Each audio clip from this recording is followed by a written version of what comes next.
आपको लगता है कि किस्मत माथे की लकीरों में लिखी होती है? क्या आपको लगता है कि जो भाग्य में लिख दिया गया है उसे बदला नहीं जा सकता? अगर आप ऐसा सोचते हैं तो आज की ये कहानी आपकी सोच को जड़ से हिला देगी। ये कहानी है देवगांव की उस अनाथ मीरा की, जिसे दुनिया ने अभागन कहा, जिसे हर कदम पर धक्के मिले, लेकिन उसने दुनिया के तानों के आगे घुटने नहीं टेके। उसने एक टूटे हुए शिव मंदिर में बैठकर अपने आंसुओं और अपने कर्मों से महादेव को बेविश कर दिया कि वो उसका भाग्य दोबारा लिखे। एक ऐसी सच्ची घटना जो आपको सिखाएगी कि जब इंसान की हिम्मत और महादेव की कृपा मिल जाती है तो पत्थर में भी फूल खिल सकते हैं।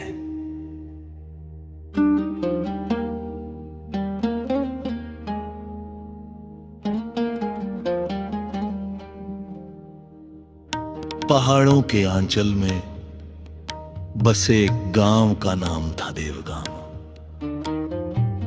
यहां के लोग भोले भाले थे, अपनी खेती और अपने ईश्वर में मगन रहने वाले। गांव के पास से एक पतली सी नदी बहती थी जिसका नाम था आसरा। लोगों का जीवन उसी नदी के पानी और अपनी मेहनत के भरोसे चलता था। दिन भर खेतों में पसीना बहाने के बाद जब शाम को लोग घर लौटते तो उनके चेहरों पर थकान के साथ एक सुकून भी होता था। इसी देवगांव में एक लड़की रहती थी जिसका नाम था मीरा।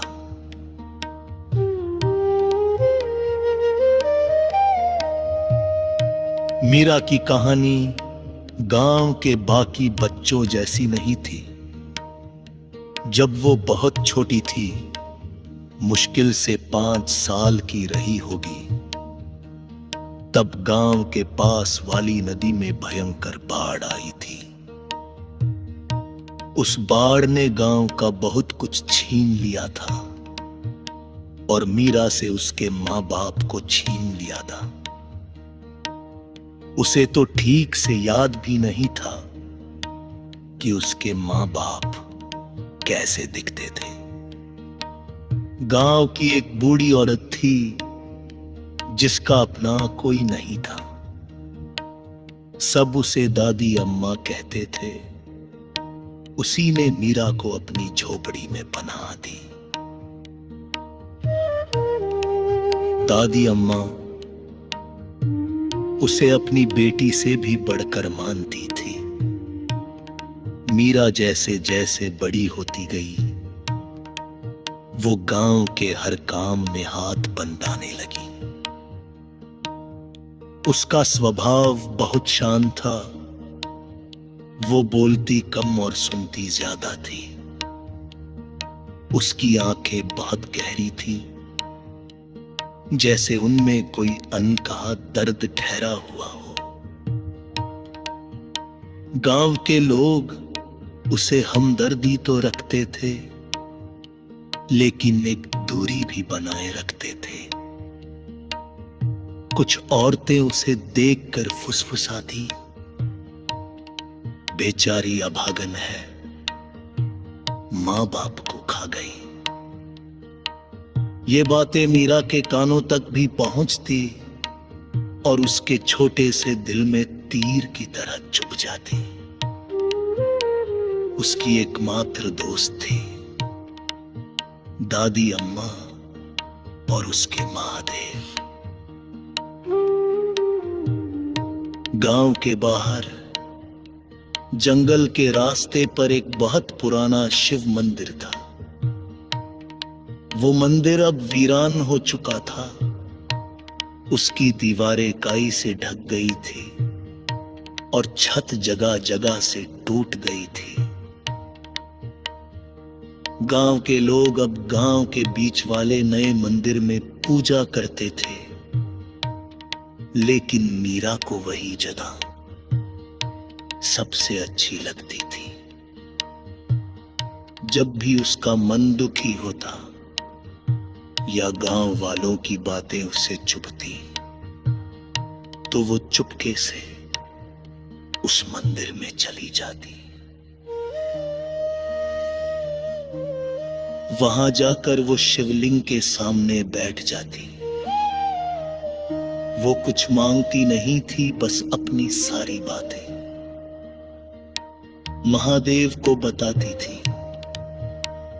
वो ऐसे बात करती जैसे महादेव सच में उसके सामने बैठे हो और उसकी हर बात सुन रहे हो।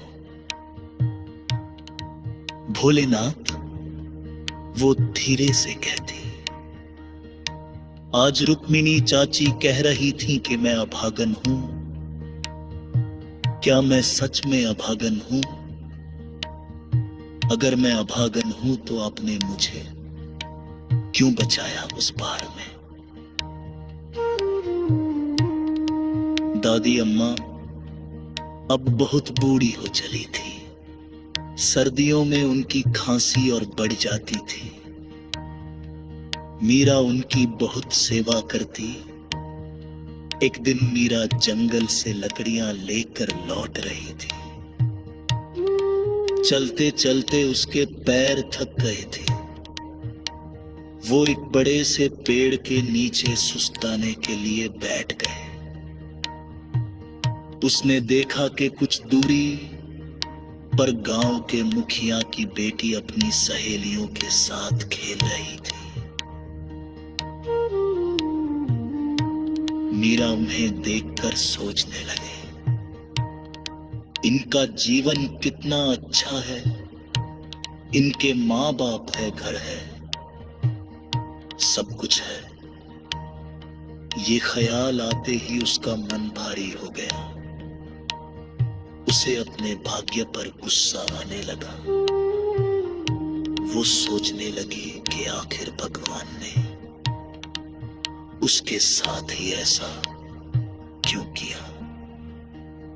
यही सब सोचते सोचते वो